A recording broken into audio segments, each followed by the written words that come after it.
இந்த அவங்க அம்மா ஃபோன் பண்றாங்க என்னன்னு கேளு. எங்க அம்மா போன் பண்ணா நான் தான் அட்டன் பண்ணி பேசணுமா? உங்களுக்கு அத்தை தானே, நீங்க அட்டன் பண்ணி பேசினா குறைஞ்சா பெறுவிய.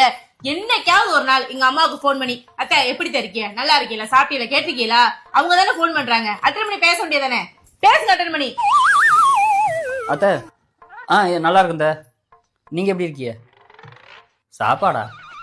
மணி 10 ஆயிடுச்சு, இன்னும் உங்க மக சமைக்கவே இல்லையே. காலையில எந்திரிச்சதுலேருந்து ஃபோனை நோண்டிக்கிட்டே இருந்தா எப்படி சமைக்க முடியும்? நீங்களும் ஒரு நாளைக்கு 4-5 தடவை ஃபோன் பண்ணுறீங்க. என்னம்மா பண்ணுற, ஏதுமா பண்ணுற, என்ன சமைச்சா, மறுமையான சாப்பாடு கொடுத்தியா, சீக்கிரம் எந்திரி, வீட்டு வேலையை பாரு, ஏதாவது ஒரு புத்திமதி என் பிள்ளை சொல்கிறீங்களா? என்னதான் சொல்லி கொடுத்தீங்களோ எனக்கு ஒன்றும் புரியல.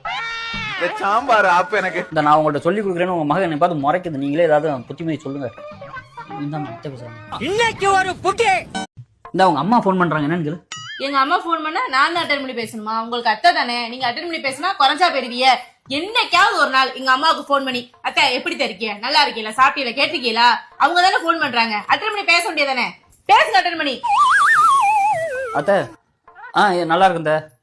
நீங்கள் எப்படி இருக்கீங்க? சாப்பாடா? மணி 10 ஆயிடுச்சு, இன்னும் உங்கள் மக சமைக்கவே இல்லையே. காலையில் எந்திரிச்சதுலேருந்து ஃபோனை நோண்டிக்கிட்டே இருந்தால் எப்படி சமைக்க முடியும்?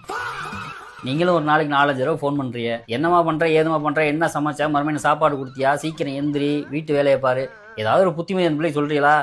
என்னதான் சொல்லி கொடுத்தீங்களோ எனக்கு ஒன்றும் புரியல.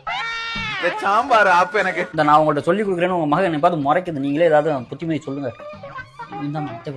இன்னைக்கு ஒரு புட்டி.